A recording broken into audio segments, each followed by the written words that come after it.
Кейіпкер қолындағы өсімдікті қойын деп алға еңкейеді, келесі дубльде қолында гүлді ұстап отырып енді еңкеймекші болады. Ал Ханзо Хасаши баласының басын бір сипап қолын түсіреді, алдынан алған камера сол көріністі бізге қайтадан көрсетеді. Бөлмеде қараусыз жатқан бала жылағанда реакция қандай болу керек деп ойлайсыңдар? Дұрыс, осындай болу керек. Оның үстінен Шансунның жасақтарынан қорғаныс күшейтілген кезеңде. Каз ғана мазасызданып жылаған баланы еденнің астына қараңғы жерге қоя салса, ол жау кетіп қалғанша үнін шығармай жатады. Бәлкім алдын ала ол сценарийді оқып үйреніп алған шығар. Мұздың табиғаты жылы ауа райында үшкірлігін жоғалтып, ерімейтін заңдылықты көрген физика. Чотам өлетін уақытың келді ғой деймін. Жаулар Ханзоға бірден шабуылдаудың орнына драмалық паузаны үзбеуді шешіп, сәл шыдамдылық танытыпты. Катана арқаға жартылай қадалады, келесі кадрда толығымен түйрелген болып шықты. Әдеттегідей шабуыл кезінде зұлымдар кезекпен шабуылдау заңдылығын қояр емес. Және бас зұлым қарсыласын түрлі фаталитилерді қолданып өлтіріп тастаудың орнына, онымен әңгіме айтып қандай зұлым оңбаған екенін дәлелдеп тұрады. Таныс па? Пышақ Сабзираның бетін тілмей тұрып, алдын ала қан болады. Тина заңдылық, өлтіріп тастаудың орнына лақтырып жіберу. Жіптің пышақтан ажырауы үшін екі жақтың салмақтары да пілмен теңесуі керек етін. Ажырағанның өзінде де ол дәл қазіргі көріністегідей үзілуі мүмкін емес. Ханзо ұшып бара жатқанда жіптің ешқандай жері керіліп тұрғанын байқамадық қой. Міне жіптер иректеліп босатылып жатыр. Мұндай жарақатта қолды көтеріп қозғалту деген енді. Ханзо етпетімен құлай бастайды, сөйтсек шалқасынан жата қалады. Жақсы кейіпкер фильмнің соңында айналып келіп өзінің айырсын деп Сабзира Ханзаның өлі тірісін тексермей кетеді. Тағы шынымен өліп қалса бәле ғой. Қош, оң иықтан жарақат алып, қалай оң қолыңмен жер тіреп еңбектеуге болады? Бала бағанадан бері тыныш жатып, Сабзиро кетіп қалған сәтте ыңғайлы уақыт тауып жылай бастайды. Рейденнің пайда болатын уақыты дәл Скорпион бақилыққа аттанғаннан соң орнауы тиіс. Не дейін емес, не кейін емес. Төреші Коул Янгтың артында тұрады да, бірден алдына телепортталып үлгереді. Наступает день из пророчества. А значит, мы можем проиграть 10. Шансунның әңгімесі арасында Сабзиро мына жерде келе жатып, кадр арасында текпе-жекке жетіп үлгереді. Белгілі бір уақытқа дейін әдемі құбылыстың арты быт-шыт болып, зұлымдықтың белгісі біліне бастайды. Таныс па? Турнир не состоится, потому что с нами некому будет драться. Иди же и убей защитников земного царства.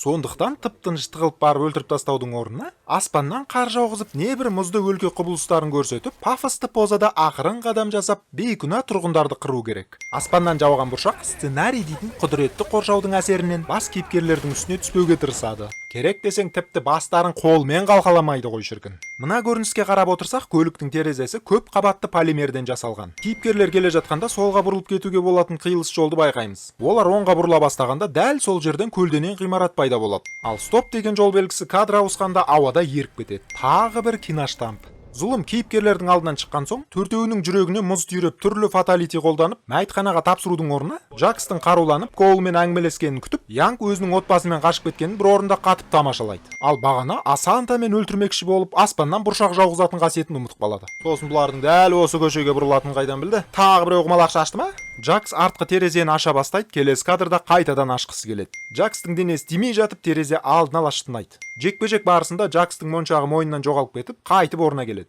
Сабзиро қарсыласының өлтірісін тексермей кетеді. Екінші рет Мелина Шансунның артында келе жатады да, ракурс ауысқанда арт жаққа қарай қашып кетеді. Егер күн көкжиекке тақалып алдынан түсіп тұрса, онда қалай мынаның көлеңкесі басқалардан ерекшеленіп күн жаққа қарай жатады? Коулдың иығында дым жоқ, секундтан соң сабан пайда болады. Не хотел прерывать поток твоего бреда, младеночка, но мне опять надо поссать. Это что, у тебя гости? Кано дыбыс шығарған кезде ғана байқалады. Өйткені Коул бөлмеге кірген кезде оған камера бұрылмаған екен. Бетке жұдырықпен соққы тигенде бірден қан ағады екен. Мүмкін оның алдында құлпынайды аузына сақтап отырған шығар деп қоям менше. Кейіпкердің оң иығына қан тамған сияқты еді, қазір түк болмағандай тап-таза. Кано тазалық жақсы көре ме не? Сайзет өзінің көрінбейтін қасиетімен бірден шабуылдар алдында әр нәрсені құлатып, осындай екенін білдіріп белгі бере бастайды. Зұлым өлтірудің орнына лақтырып жібереді. Екінші рет қайталайын. Ал енді құбыжыққа ақыл кіріп, тыныш жүру әдетін іске қосты. Үстіден тамған қышқыл металды ертіп жатқанын көреміз. Ал мынау тамшы дәл кейіпкердің қолына ағып тұр. Енді Кано қолсыз қала ма? Қай-қайдағын айтпас, жағын қарсысын. Құбыжық көкемізді оқпен атып өлтіруге болмайды, бірақ пышақ қадап оның жүрегін жұлып алуға болады. Каноның тізесіне қадалған пышақ пен сіңірдің үзілуі оның ақсаңдамай жүріп, тіпті төбелесуіне кедергі жасамайды. Ал қазір құбыжық шабуылдамай, Каноның файырды жаққанын күтіп тұр. Болды, Кано қолыңда. Енді қышқылыңды шашып басын ертіп жібересің бе?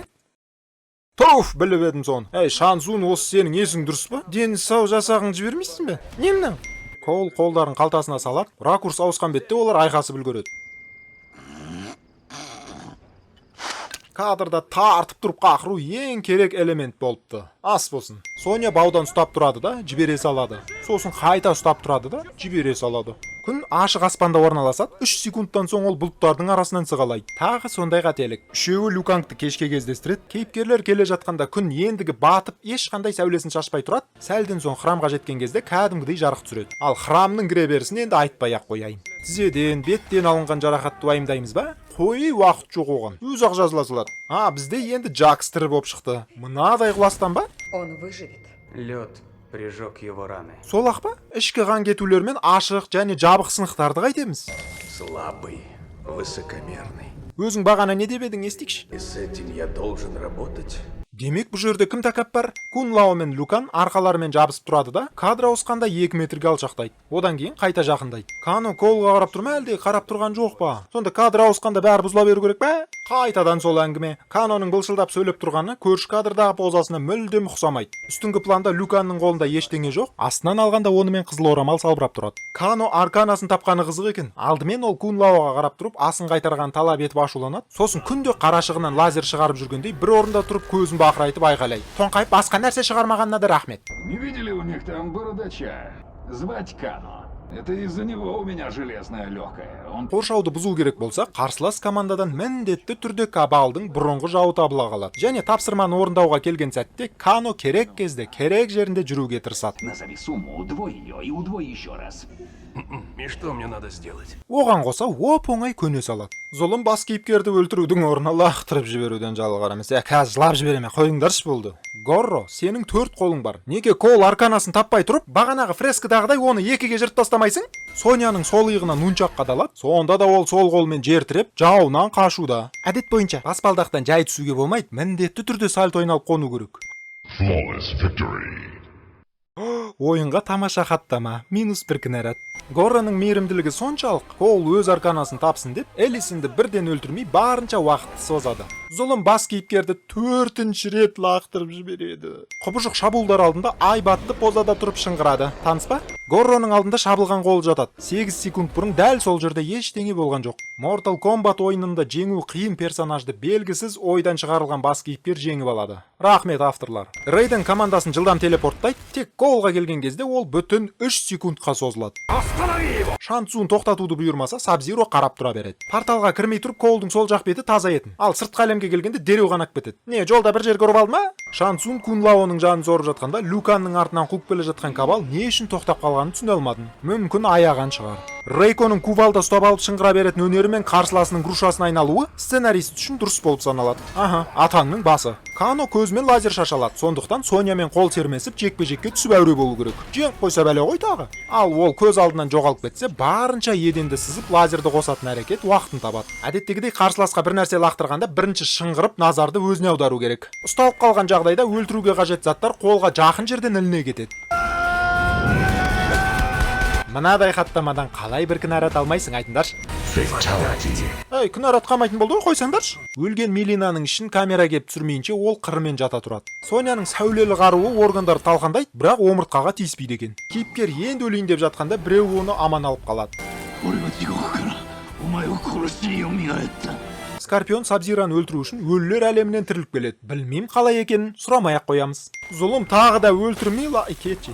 Бағана Колды торға лақтырғанда сынбап еді, енді Сабзироға шыдамады. Кейінірек сол фокусты тағы да Сабзиромен орындағанда, Тор қайтадан мықты болып шығады. Қатып тұрған дене аузын жыбырлатады. Сабзироның тұмсығы қан еді, 1 секундтан соң тап-таза. Біраз уақыт бойы мұздың қаптауында тұрған қарапайым адамды үсік шалу, не гипертония мазалай ма? Жоқ, бет аулақ құрсын. Киноны жақсы аяқтау керек қой, жынды ма бізді жауыз деп бедіңдер? Мамуре. Скорпион Колға өз ұрпағын аманат етеді де кетіп қалады. Сұрақ, не үшін? Оған біздің әлемде жүре беруге не кедергі? Хабиб пен Макгрегордан қорықты ма? Рейден және оның командасы бүкіл қызықтан құр қалып, дәл қазір осы жерге телепортталуды жөн көрді. Ол Шансунға да қатысты. Когда мы встретимся вновь, я приведу армии. Міне тағы бір аяқталмаған оқиғаның куәсі болдық. Енді оның жалғасын көру үшін кім білет қанша уақыт күтетінімізді. Других приемов не знаешь?